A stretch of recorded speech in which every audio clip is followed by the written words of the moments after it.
자, 여러분들 수능 보느라 고생했고요.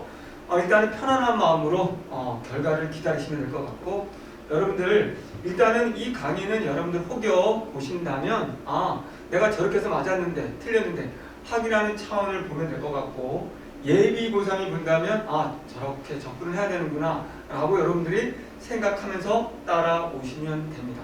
자, 제가 크게 쉬웠다 어려웠다라는 평가는 하지 않겠습니다. 어쨌든 크게 까다로운 문제는 없었는데 문제는 나름대로 잘 냈다라고 보여지고요. 어쨌든 조금 아쉬운 것들은 문학에 약간 그렇게 명료하지 않은 부분들이 있는 것 같아서 조금 아쉽기는 합니다. 자, 어쨌든 그러면 오늘 저는 해설 강의에서는 일단은 화법장문을 하지 않기로 하고요. 쉬우니까 문법만 하도록 하고, 문법 끝나고 나면 이제 문학 그리고 비문학 이런 식으로 하도록 하겠습니다. 그것도 일단은 다 완벽하게 읽지 않고 왜 그게 답이고 왜 그렇게 출제될 수밖에 없는지를 이야기를 한번 해보도록 하겠습니다. 자, 문법 한번 보세요. 눈이 말하지만 여러분들 문법은 아는 길을 묻지 않는다는 걸 여실히 드러냈습니다. 그래서 여러분들 혹시라도 예비고3들 문법을 하려고 하는 친구들은 암기하지 마세요. 그래서 제가 눈이 안타까운 게 유튜브에도 올려놓고 여러 가지 올려놨지만 문법은 결코 암기가 아니고 논리구조다라는 것들을 보면 쉽게 답을 찾을 수 있거든요. 그럼 문법 11번하고 12번을 볼게요. 11번하고 12번은 지문이 주어지기 때문에 지문에 충실하면 되거든요. 그래서 이것도 독서 영역처럼 풀어라 라고 했어요. 그래서 첫 단락을 보니까 앞으로 뭐가 나올지가 알겠어요. 그래서 단어의 의미와 유래를 통해 단어에 담긴 이런 대중들의 말을 사용하는 사람들의 인식과 이게 나올 거라는 거죠. 더불어 시대상 이게 나올 거라는 거죠. 두 개. 그리고 세 번째, 단어의 구조를 통해 단어의 구성 방식 세 가지를 이야기하겠다라는 거죠. 그러면 정말 순서대로 이제 뭐가 나올 거냐면 언중의 인식, 시대상 이게 나올 거란 말이죠. 그럼 이 사례들을 자 빠르게 읽어봅니다. 이걸 읽어보진 않을게요. 저는 쭉 사례들을 읽으면 이걸 통해 가지고 전기라는 말은 전하로 가는 거냐 멀리 가는 거냐 어떻게 인식, 언중들의 인식이 나왔죠. 그런 다음에 이런 것들을 통해서 이런 단어를 통해서 그 당시 일상의 단어들이 뭐가 있었는지, 그래서 일상의 단어를 통해 대상을 인식하는 방식 나와 있었죠. 자, 어디에 초점을 두느냐? 비문학 일상의 단어를 통해 대상을 인식한다. 두 가지였어요. 인식하는 거에도 다시 두 가지 논리가 있다는 거죠. 자, 이건 문법이기 이전에 논리책이라는 거죠. 자, 어떻게 인식한다? 그 언중들이 그 인식의 두 가지가 있다. 바로 어디에 초점을 맞추느냐? 그리고 일상적인 단어를 가지고 이렇게 인식한다. 그런 다음에 이제 나올 게 뭐가 될까요? 시대상이겠죠. 이런 단어들을 주면서 그 의미 잘 보세요. 이 사례로 총각이라는 사례를 주면서 이 총각의 사례 같은 경우에는 의미가 변화한 거라고 했어요. 의미가 변화한 거라고 그러죠. 여기에서 남자도 머리를 따 어쩌고저쩌고 이라는 관습을 짐작한다라는 이 시대상을 말하는 거죠. 또 부대찌개 같은 것도 그 시대상이라는 거죠. 그러면 각각의 사례에 해당하는 두 가지가 나왔죠. 이 중에 의미가 변한 것이 아니라는 총각의 사례. 그 다음에 당연히 뭐가 나올까요? 이제 단어의 구조가 나오는 거죠. 그러면 이제 문제 풀 때도 이 단어의 구조를 통해서 이거 한번 보세요. 그러면 단어의 구조 두 가지가 이제 나오거든요. 관형사가 후행하는 명사를 수식한다. 단어의 구성 요소들이 의미상 목적어와 서술어의 관계로 이루어져 있다라고 되어 있습니다. 그러면 일단은 논리적으로 읽었으면은 11번 문제부터 문제 아주 좋습니다. 뭘 묻고 싶은 거냐면 제가 매일 이야기했던 건데 암기가 아니라는 거죠. 여기에서 기억이 뭐냐면 관형사라는 품사를 알고 있느냐, 관형사가 후행하는 명사를 수식한다. 그러면 이거 아주 좋은 문제거든요. 제가 눈에 이렇게 나온다고 했잖아요. 품사는 관형사고, 품사는 내가 얘를 꾸밈으로써 관형사로 된 관형어를 말하는 거죠. 그러니까 여기서는 관형어를 찾으라는 게 아닙니다. 품사, 관형사라는 품사를 찾으라는 거예요. 그 다음에 니은은 단어의 구성 요소들이 의미상 앞에가 목적어고 뒤에가 서술로 돼 있어야 된다는 거죠. 그러면 여기 보세요. 새해만 이제 이 문제가 굉장히 쉬운 거 뭐냐 이겁니다. 이걸 노린 거예요. 숨은 그림 찾기에서 이 수문이 들어가 있는 거는 자 우리 둘 다를 만족해야 되는 겁니다. 관형사가 명사를 꾸미는 것 동시에 그러면 앞에 것들이 목적어 역할하고 뒤가 서술 역할을 해야 되는 거예요. 그럼 여기서 숨은 그림 찾기에서 숨은은 바로 숨다라는 동사지 얘가 관형사가 아니고 동사가 됐고 은이라는 관형사형 전성 어미가 와서 관형어는 되지만 그림을 꾸미는 명사를 꾸미는 관형어는 되지만 얘 품사는 숨다라는 동사거든요. 그러면 얘네 셋 제거하세요. 남아있는 건 두 개예요. 아주 쉽죠. 그랬을 때 보면 새라는 것이 바로 해라는 명사를 꾸미는 관형사. 그러면 새가 관형사인지 어떻게 알아요? 우리가 관형사인지 형용사인지 구분하는 논리를 알고 있어야 되는 거예요. 그러면 또 새 뒤에는 조사가 안 붙어. 새가 해, 새는 해, 안 되죠. 해가 새다, 안 되죠. 주어 서술어 관계가 안 되면 얘는 관형사다라고 논리로서 알고 있어야 되는 거 암기가 아니라. 그러면 됐습니다. 둘 다. 한목도 마찬가지로 몫이라는 건 명사입니다. 그러면 한이목, 하늘목, 한가목 조사 붙을 수 없어요. 관형사. 이걸 알고 있어야 되는 거예요. 근데 봤더니 여기에 몫이라고 했을 때 한은 몫이라는 체온을 꾸미는 거라서 몫이 한이다. 말이 될 수가 없죠. 그럼 얘는 관형사가 되는 것이죠. 얘가 관형사, 품사 관형사입니다. 그러면 이제 어떤 걸 만족해야 되냐면 새를 목적어, 이 새를 목적어 맞이하다. 한 몫을 하다. 이렇게 되는 거예요. 그래서 답이 너무 쉽게 숨은 그림 찾기라는 요 페이크. 이게 동사라는 것만 찾아낸다면 두 개로 압축이라는 거죠. 그럼 답은 너무 쉽게 되는 거죠. 이건 두 말 조건 맞습니다. 관형사가 말을 꾸미는 건데 두 말이 없다지 주어진 목적어 아니거든요. 답은 11번에 4번이 되는 거고요. 자 12번도 굉장히 쉽습니다. 뭐냐면 윗글과 보기를 바탕으로 하라고 했을 때 철저하게 12번 윗글을 바탕으로 하는 말이죠. 그러면 윗글을 바탕으로 한다면 너무 쉽게 한번 보세요.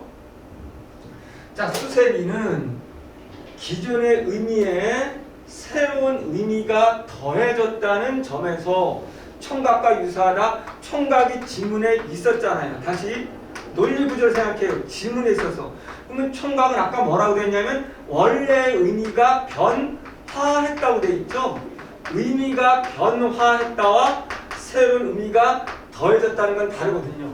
원래 의미가 X라는 의미였는데 얘가 Y로 달라졌다였죠. 근데 여기는 요 수세미는 동일하게 뭐라고 됐냐면 기존에 X라는 의미가 있고 Y라는 의미가 더해졌다고 돼 있거든요. 이건 다르잖아요. 그러니까 다시 지문에서 총각은 있던 것이 새롭게 달라졌다. X, Y 구조인데 여기에 수세미는 새로운 기존 의미에다가 더해졌다. 그럼 다르네. 이거하고 다른 얘기인데 왜 같다고 말했지? 총각은 원래께 변했다고 했는데 그럼 너무 쉽게 답이 3번 이렇게 되는 거죠. 왜? 윗글을 기준으로 하는 거죠. 됐죠? 자, 나머지는 그냥 쉽게 우리가 윗글과 연결을 시키면 된다라는 거 아시면 됩니다. 그러니까 수세미, 입술연지, 변사, 가죽띠 이런 거 잘 몰라도 윗글에 초점에서 윗글만 잘 봤으면 쉽게 답이 보인다는 거죠. 그래서 11번, 12번 해결했고요. 13번 문제도 아주 좋습니다. 자, 암기하는 게 아니라는 거죠. 문법이. 그래서 그동안 암기를 통해서 문법을 했던 친구들은 너무 좀 아쉬운데요. 자, 너무 좋습니다. 이런 문제. 역시 논리 구조를 묻는 거예요. 그러면 여기서 용언의 활용이라는 거는 기본적으로 알고 있어야 된단 말이에요. 그러니까 용언의 활용에 뭐가 있다를 암기하는 것이 아니라 용언의 활용이란 정도의 데피니션, 기본형을 만들어서 어간에는 어근 플러스 접사를 만들어서 뒤에 어미를 아든 어든 등등을 대입했을 때 제가 가르치는 방식은 B라는 걸 대입하고 어간이 A였을 때 이 B라는 자리에 B를 집어넣었더니 아무것도 변하지 않는다. A 플러스 B 그대로다. 이건 규칙 활용이라고 하고 여기 B 자리 이 자리에 B 대신 우리가 B를 집어넣었더니 B 자체가 B가 들어갔는데 얘가 C로 바뀌더라. A 플러스 B가 C로 바뀌더라. 그럼 어미 불규칙이라고 하고, 또 여기에 분명히 B를 집어넣었는데 B는 그대로 있고 A가 바뀌더라. A가 C로 바뀌더라. 이럴 땐 어간 불규칙이라고 하고, 자 여기에 B를 집어넣었더니 A도 C로 바뀌고 B도 D로 바뀌더라. 그럼 어간 어미 불규칙. 이런 구조를 알고 있으라는 거였죠. 자 그렇다면 한번 보세요. 이거 논리 구조상. 그러면 담가 얘 활용, 그럼 기본형을 만들어야죠. 김치를 담그다죠. 담그다에 R을 집어넣었을 때 이 담가 A를 물어본 거니까, 그럼 뭐다? 어간에 의가 없어졌네. 구조를 맞춰보면 되는 거죠. 그럼 똑같은지 보세요. 여기 사례가. 자 예쁘다. 기본형이 예쁘다잖아. 예쁘다에 플러스 아나 어를 집어넣었더니 예뻐가 되면서 얘가 없어졌네요. 그럼 의탈락으로 구조가 같네요. 어떤 사례가 있는지 암기할 필요가 없다는 거죠. 2번 너무 쉽죠. 보면 자 다음 채 걸르다, 거르다입니다. 뭔가를 걸러서, 그럼 이거는 기본형이 거르다. 기본형을 만들어내는 거 알아야 되는 거죠. 여기서 아나 어를 집어넣었더니 봤더니 뭐가 됐냐면 걸러서가 됐죠. 그러면 잘 보세요. 구조를 보는 거예요. 구조를. 그러면 여기 구조를 봤더니 거르다에서 어를 집어넣었더니 리을 똑같이 여기 리을이 있다고 칩시다. 이 리을은 남아있다고 치고, 그러면 이 의는 없어지고 리을이 생겼단 말이에요. 이게 거르에서 이 거를 뺀 나머지 르가 리을로 됐다라고 보면 되는 거죠. 이렇게 리을 구조. 그럼 똑같은 구조가 돼야 되는 거죠. 근데 2번을 봤더니 구조 암기하지 마세요. 자 푸르다죠. 그럼 푸르다는 푸르 플러스 여기에 어를 집어넣었죠. 그러면 여기 봤더니 이게 푸르러가 됐죠. 그럼 가는 그대로인데 어미인 어가 러로 바뀐 거죠. 모양 보세요. 리을 구조가 아니잖아요. 이게 바뀐 게 리을로 바뀌어야 되거든요. 근데 리을로 안 바뀌고 어가는 그대로고 B가 바뀌는 너무 쉬운 2번이 되는 거죠. 됐죠? 나머지도 그대로 다 하나하나 해보면 굉장히 쉬우니까 그렇게 보시면 됩니다. 그래서 금방 이것도 넘어가도록 하겠습니다. 자 14번도 제가 꼭 나온다고 했던 안긴 문장이죠.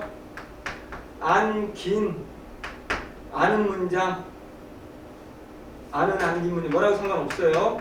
그럼 우리가 중요한 게 안긴 아는 문장. 그래서 이걸 제가 강조했죠. 뭘 해야 되냐면 S1, S2, P2, P1 이 구조. 여기가 안긴 절인데 얘 이름은 뭐를 해야 된다. 얘 이름을 지을 때, 이 안긴 절의 이름을 지을 때 여기에 오는 어미 접사 조사를 가지고 이름을 지어라 라고 했어요. 관형성 전성어음이 오면 관형절, 명사성 전성어음이 오면 명사절, 그리고 부사성 전성어음이나 부사점의사가 오면 부사절, 인용격 조사라거나 고가 오면 인용절이라고 했거든요. 그럼 여기는 내일은 따뜻하지만 비가 온다는 관형상 전성어미로 관형절이 돼야 되는 거죠. 깨끗한 관형절, 어둠이 내리기 명사절, 안았음 명사성 전성어미 됐죠. 지적히는 관형절이죠. 일단은 그럼 여기서 봤을 때 A는 인용절로 쓰였다가 아니고 관형절이라고 해야죠. B는 관형절로 쓰이고 있다. 깨끗한 맞죠? 그 다음에 D는 조사와 결합하여 주성분 D 목적격 조사와 결합해서 주성분인 목적어로 쓰였죠. 꼭 필요한. 됐죠? E는 조사와 결합 없이 부적성분. 자, 조사 결합이 없죠? 여기 는이라는 어미죠. 관형 전성 어미고 조사가 없고, 이거는 자 3초는 주말에 꽃피기 생활 지적이는 들판이라는 명사를 꾸미는 관형절인데 관형어예요. 관형어는 필수 문장 성분이 아니라는 거 정도를 알고 있으면 되는 거죠. 그러면은 부속 성분이 되는 거죠. 그래서 쉽게 우리가 답이 1번이 됐죠. 너무 쉽게 됐죠. 자, 15번 같은 경우도 분명히 제가 말했습니다. 우리 많은 학생들이 올해 9월에 고전 문법이 암기다라고 했는데 암기 아니라고 했거든요. 문법은 암기 없다. 잘 보세요. 여기에서 애하고 애가 이중 모음이었다는 근거가 궁금해요. 애로 끝나는 체형과 결합하는 조사 형태가 무엇인지 가를 참고하여 나를 살펴볼 수 있다. 쭉 보세요. 이게 애가 이중 모음인지 뭔지 알 필요가 없어요. 주어지는 조건을 보면 되는 거예요. 집이라 그러면 여기에 집 여기 집이라고 비읍이 내려오면 나머지가 이라가 되는 거잖아요. 그럼 이라라는 건 집이라는 잠이 왔을 때 이라라는 서술격 조사가 오는구나 라는 거죠. 알려주잖아요. 단모음이 반모음이 알려주잖아요. 그럼 얘는 사이라 현대를 보라고 했죠. 고전법 푸는 방법 현대요. 이게 사이야. 사이라는 게 사이란 말이죠. 그러면 사이가 오니까 라라는 게 왔네요. 앞에 이는 없고 이런 나가 왔어. 그러면 우리가 논리상 얘 뭐야? 요 이는 단모음이라는 거 알 수 있겠네. 단모음 이가 왔네. 그럴 때 이렇게 쓰네. 서술격 교사가. 그럼 나머지 불휘라에서는 불휘에 여기서 이는 뭐겠네? 그러면 반모음이라는 거 알겠네. 그럼 뒤에 이거라가 오겠네? 라는 거죠. 자, 그 밖에는 니을라가 오는 거죠. 이거 많이 했던 거죠. 자, 암기 필요 없다는 걸 보여준 게 잘 보세요. 그러면 나에서는 이거고 뭐라고 되어 있는데 보세요. 가의 기억에서처럼 나의 이제와 아래 가 얘네가 뭐의 형태의 조사를 취하는 것을 보니 몰라? 애가 반모음 2로 끝나는 이중모음이었음을 알 수 있어. 그러면 아주 쉽게 알려줬네.